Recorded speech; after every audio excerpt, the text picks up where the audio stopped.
The discovery of the forgotten. The signal that changed everything. Captain Maya Chen stood in the observation deck of the UES Horizon's Edge, watching the stars drift past as her ship traveled through the outer rim of the galaxy. At 35, she had already earned a reputation as one of humanity's most skilled explorers, known for her unwavering moral compass and tactical brilliance.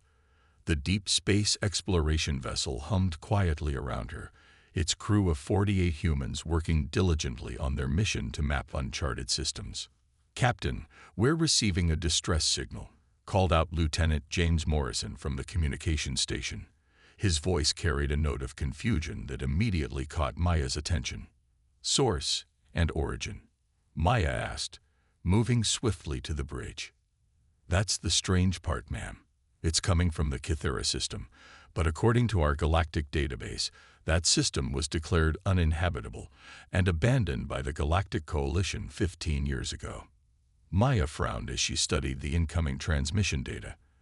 The signal was weak but persistent, broadcasting on multiple frequencies in what appeared to be a complex mathematical sequence. Her chief science officer, Dr. Elena Vasquez, was already analyzing the patterns. "Captain, this isn't random," Dr. Vasquez reported, her dark eyes reflecting the glow of her instruments. "The mathematical sequences are incredibly sophisticated. Someone is still alive in that system, and they're trying to communicate using universal constants.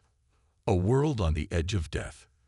The Horizon's Edge altered course toward the Kythera system, arriving 3 days later to find a world that defied their expectations. Planet Kythera hung in space like a dying jewel, its atmosphere swirling with toxic green clouds that obscured most of the surface. What they could see through the atmospheric disturbance revealed a world that had once been beautiful, with crystal formations jutting from barren landscapes and the remnants of elegant cities partially visible through the poisonous haze. "Atmospheric analysis complete," reported Chief Engineer Marcus Thompson, his weathered face grim as he studied the readings. "The air is saturated with industrial toxins, probably from mining operations that went wrong decades ago. Oxygen levels are dropping rapidly. I'd give this world maybe 6 months before it becomes completely uninhabitable." Maya felt a familiar weight settle in her chest. She had seen too many worlds die due to neglect or exploitation. Any signs of life? "That's where it gets interesting," Dr. Vasquez interjected. "I'm detecting biosignatures in underground cavern systems. The life forms appear to be using some kind of advanced filtration technology to survive, but their numbers are declining." Lieutenant Morrison's voice cut through their analysis. "Captain, I'm receiving another transmission. This one's different. It's a direct communication attempt." The bridge fell silent as the transmission played through their speakers. The voice that emerged was hauntingly melodic, speaking in accented standard Galactic that suggested the speaker had learned the language from old recordings. "To any who hear this message, we are the Vailani of Kythera.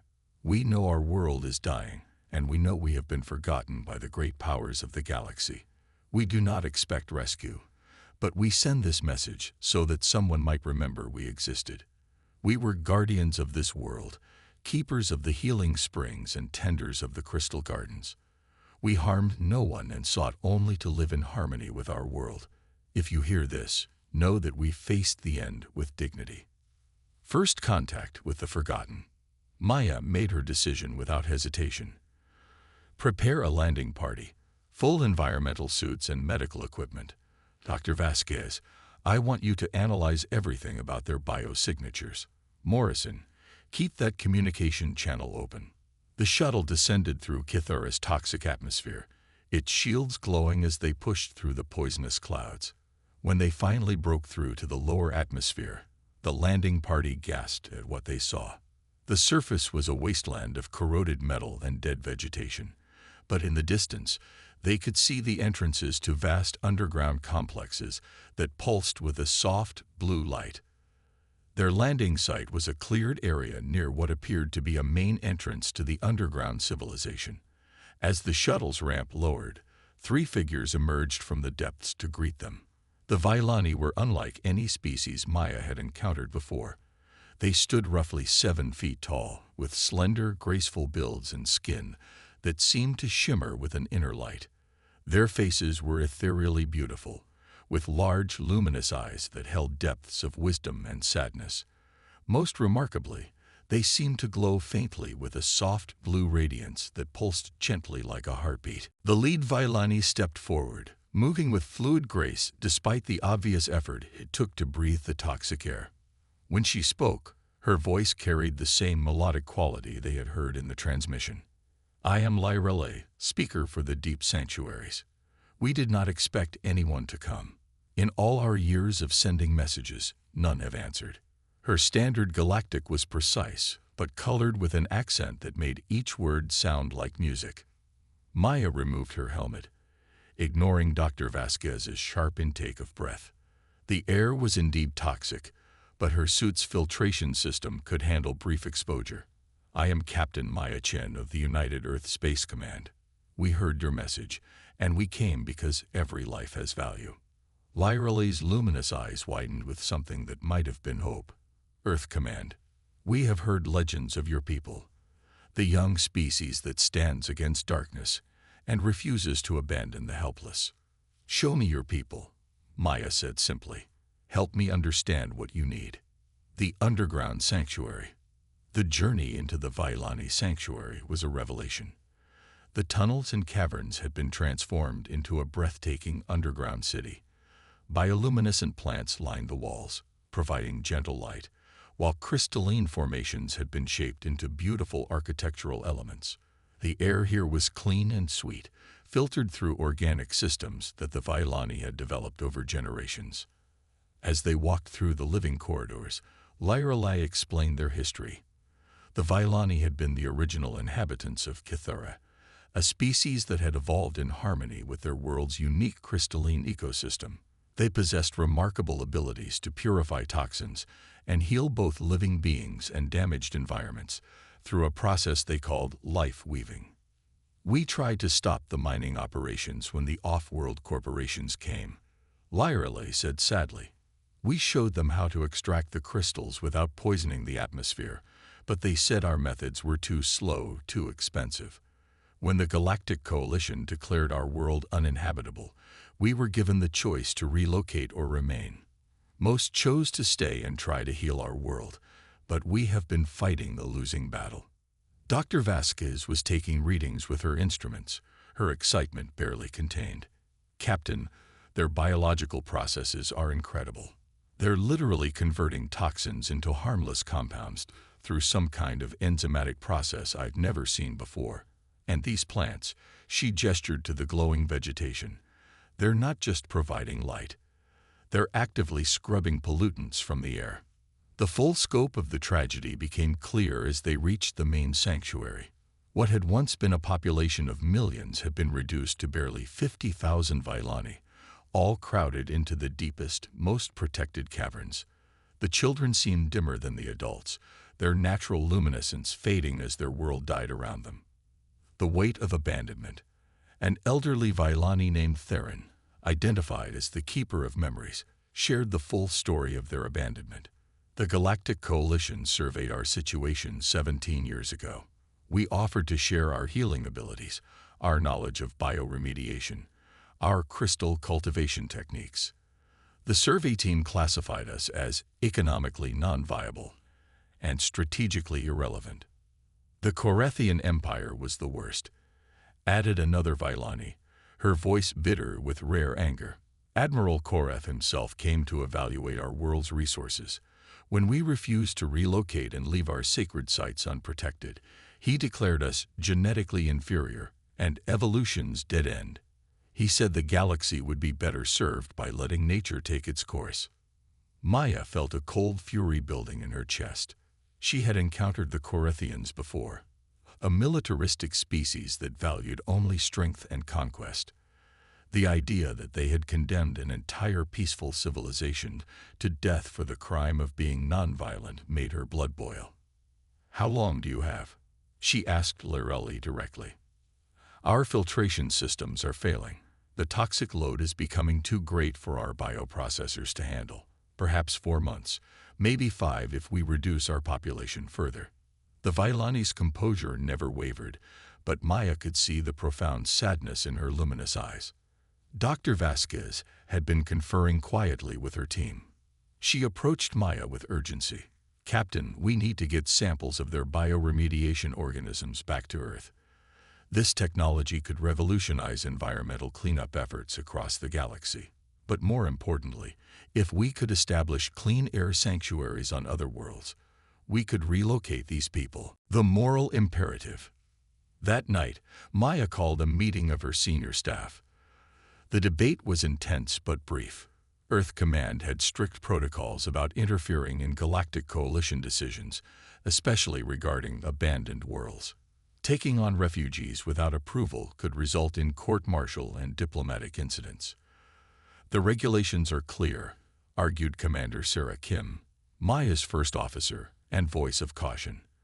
"We're supposed to report back to Earth Command and let the politicians decide. Getting involved could cause an interstellar incident."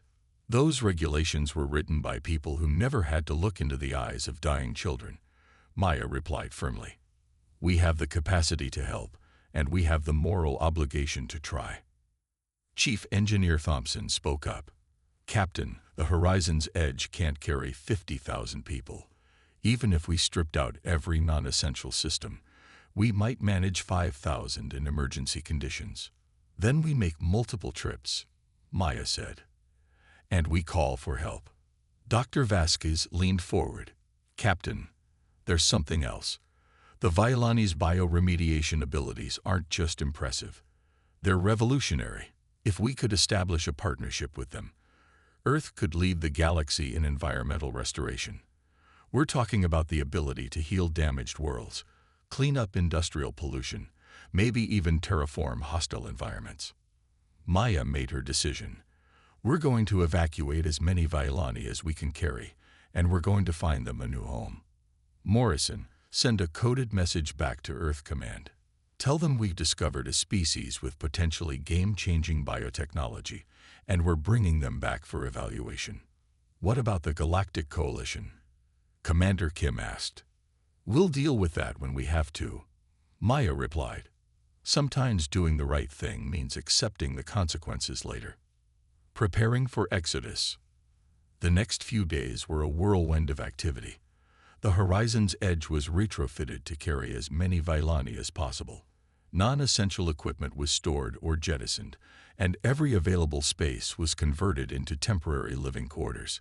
The Vailani worked alongside the human crew, their natural healing abilities proving invaluable as they helped treat minor injuries and fatigue among the overworked humans. Maya was continually amazed by the Vailani's grace under pressure. Despite facing the extinction of their civilization, they remained calm, helpful, and grateful. They shared their knowledge freely, teaching the human crew about their bioremediation techniques and showing them how to cultivate the luminescent plants that could provide both light and air purification. Lyra Lai had become Maya's primary liaison with the Vailani population. As they worked together to coordinate the evacuation, Maya learned more about Vailani culture and philosophy. They were natural healers and teachers, believing that knowledge and wisdom should be shared freely for the benefit of all life. "Your people puzzle us," Lyra Lai admitted one evening as they reviewed evacuation schedules. "The other species we encountered measured us by our military strength or economic output.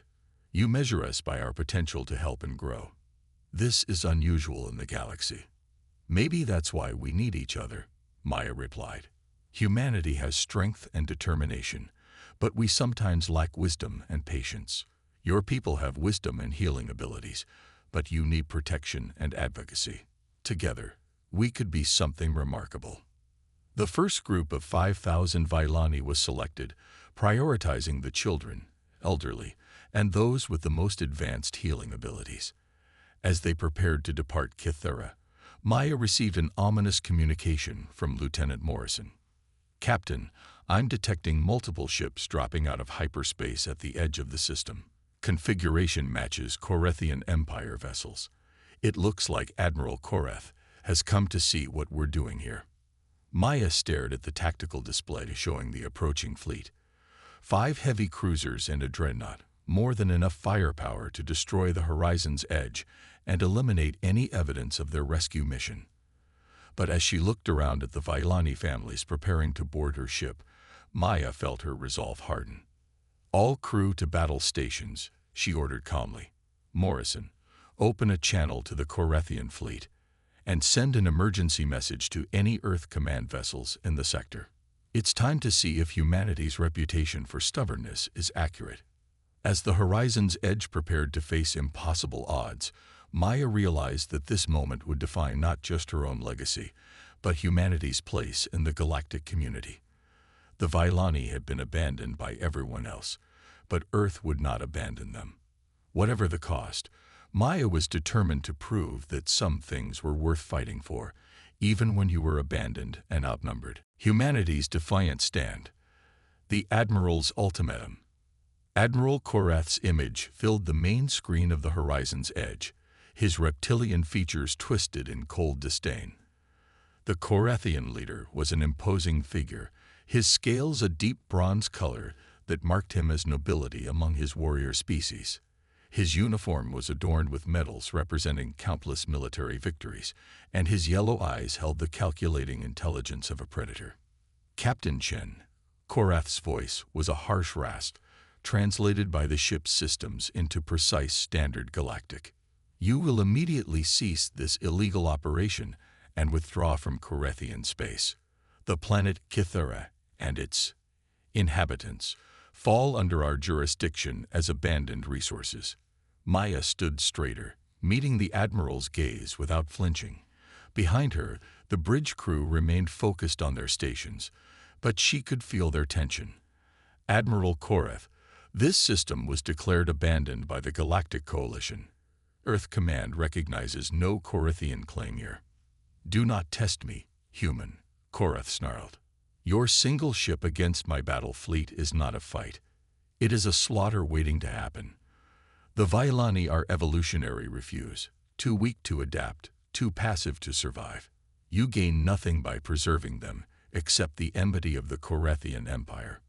Dr. Vasquez stepped forward, her scientific mind overriding diplomatic caution. "Admiral, the Vailani possess biotechnology that could benefit the entire galaxy. Their ability to remediate environmental damage could heal worlds that have been written off as dead." Korath's laugh was like grinding metal, pretty words from a species that barely achieved spaceflight 2 centuries ago. The Vailani had millennia to prove their worth, and they failed. They will die as they lived, quietly and without consequence. Maya felt her anger rise, but kept her voice level.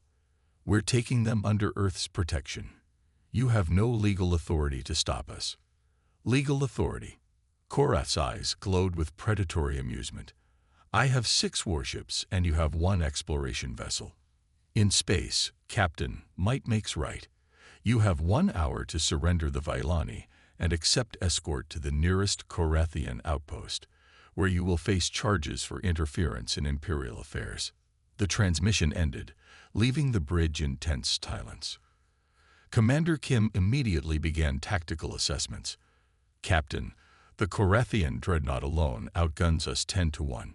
Even if we run, they'll catch us before we can jump to hyperspace with all the Vailani aboard." "Then we don't run," Maya said simply. "Morrison, any response to our distress call?" 2 Earth Command patrol vessels acknowledged our transmission, but they're at least 6 hours out. Morrison replied grimly. "We're on our own for now." The Vailani's hidden gift. As the crew prepared for what seemed like a hopeless battle, Lyrali approached Maya with several other Vailani, including Theron and a younger Vailani named Kalen, who had been introduced as their most gifted life weaver. "Captain Chen, we cannot allow you to sacrifice yourselves for us," Lyrali said, her luminous eyes filled with distress. "Perhaps we should return to Kithara and face our fate with dignity." "No," Maya said firmly. "Every life has value, and humanity doesn't abandon its friends. We'll find a way." Kalen stepped forward, his youthful features determined. "Captain, there is something you should know about our abilities. The healing and purification you have seen is only the smallest part of what we can do. We have kept our deeper gifts hidden because other species have tried to exploit us in the past. Dr. Vasquez's instruments began picking up unusual energy readings as several Vailani gathered in the cargo bay where most of their people were housed. The bioluminescence of their skin intensified, and they began to move in a coordinated pattern that resembled both dance and ritual. "Captain, you need to see this," Dr. Vasquez called from her station. "The Vailani are generating some kind of bioelectric field. It's interfering with our ship's systems, but in a positive way.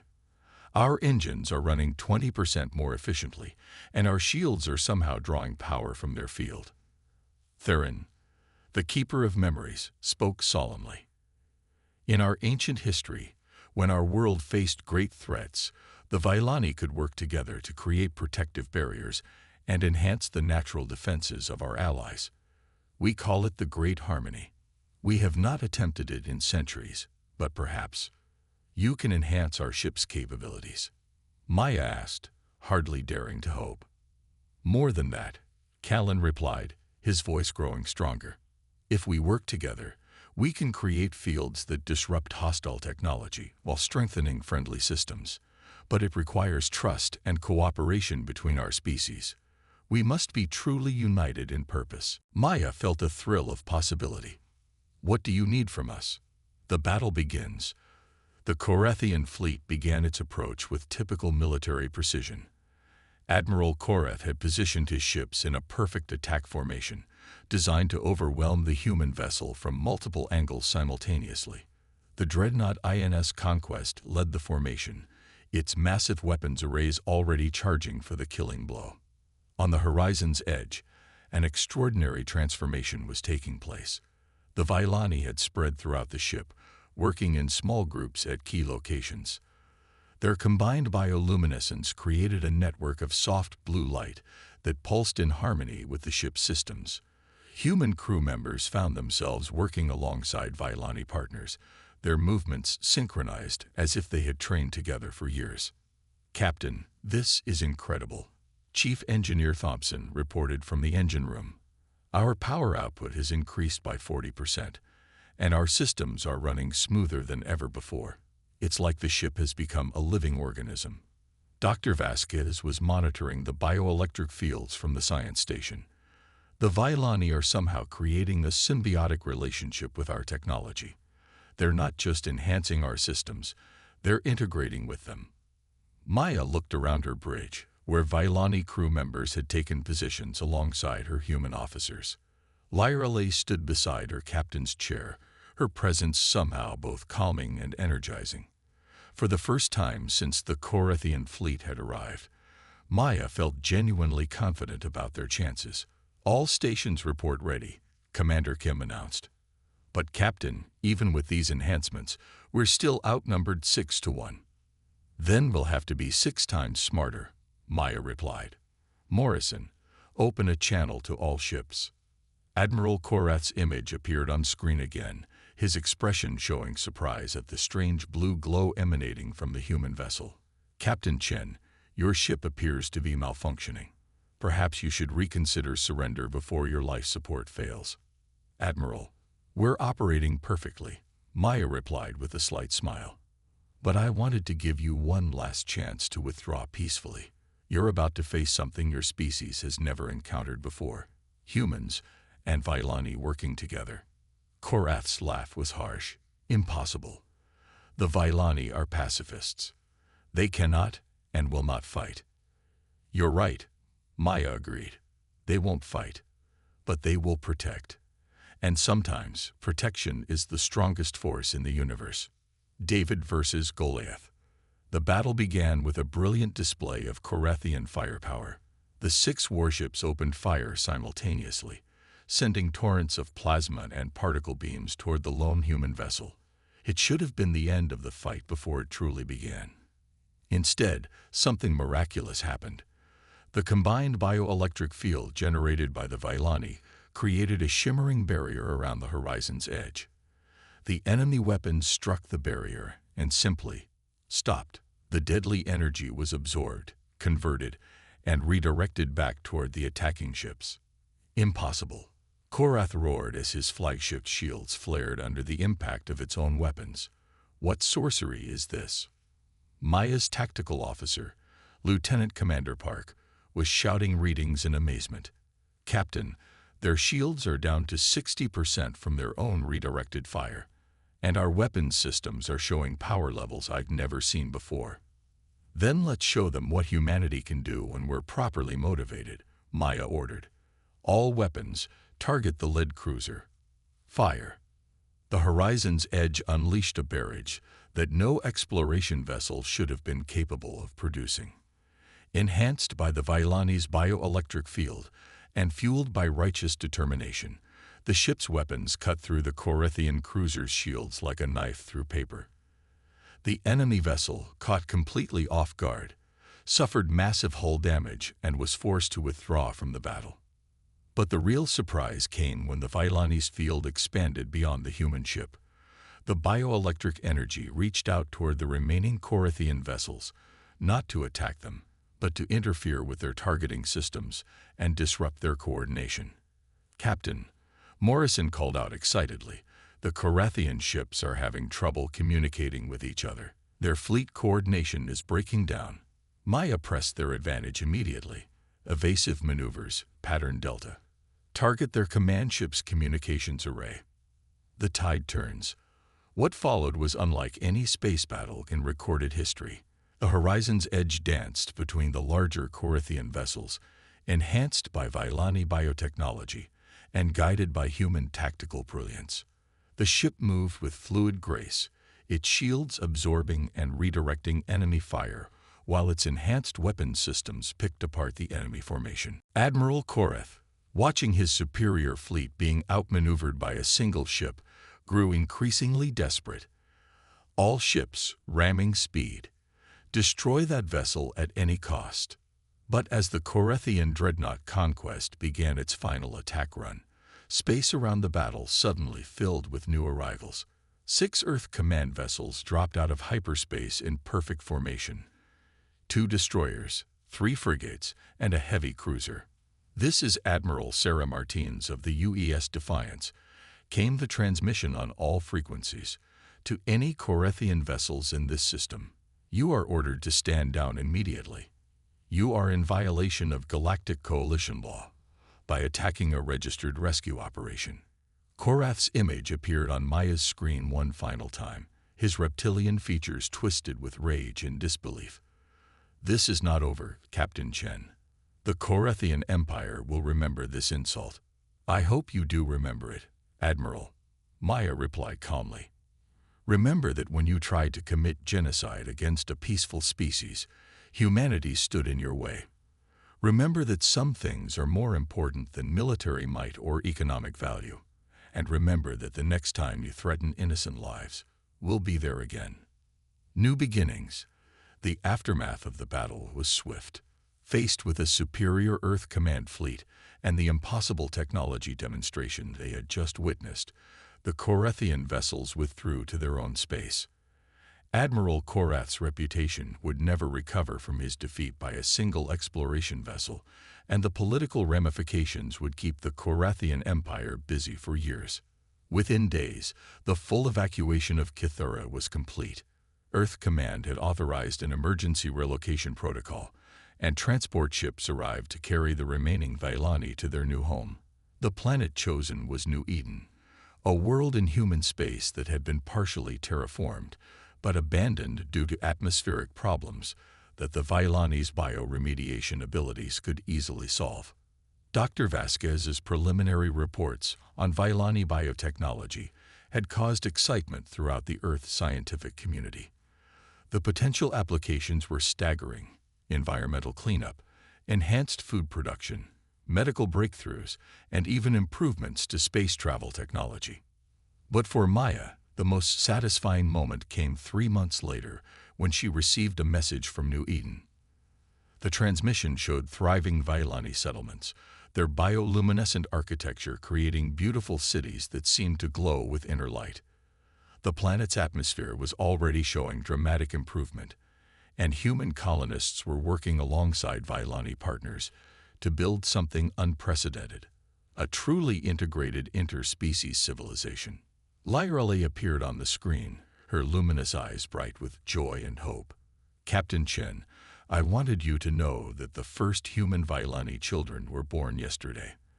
They glow with their own light, and they seem to possess the healing gifts of both our species. We call them the Bridge Builders, for they will connect our peoples forever. Maya smiled as she watched footage of human and Vylani families working together in crystalline gardens that cleaned the air while producing food. Children of both species played together in the soft blue light of bioluminescent trees, their laughter carrying across the communication link. Captain, Commander Kim said from beside her, Earth Command wants to know if you're ready for your next assignment. There are reports of another abandoned species in the Outer Rim who've been sending distress calls. Maya looked at the peaceful scene on New Eden one more time, then turned to her crew with a determined smile. Plot a course for the Outer Rim. It seems humanity has found its purpose in the galaxy, and we're just getting started. As the horizon's edge jumped to hyperspace, carrying hope to another forgotten species, the legend of humanity's defiant stand began to spread throughout the galaxy. The message was clear. Earth would not abandon the helpless, would not ignore the suffering, and would not allow genocide to proceed unchallenged. Sometimes, being outnumbered and abandoned meant you had nothing left to lose, and that was when humanity was most dangerous. The Vylani had learned this truth, and now the galaxy would learn it too. In a universe where might made right, humans had proven that sometimes right made might. The partnership between humanity and the Vylani would become the foundation of a new galactic alliance, one based on cooperation rather than conquest, healing rather than harm.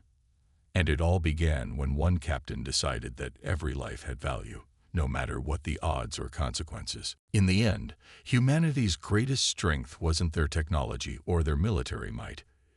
It was their refusal to let others suffer alone. The Vylani had been forgotten by everyone else, but they would never be forgotten again. Together, humans and Vylani would light the way toward a better future for all species willing to embrace hope over fear, cooperation over conquest. The galaxy would never be the same.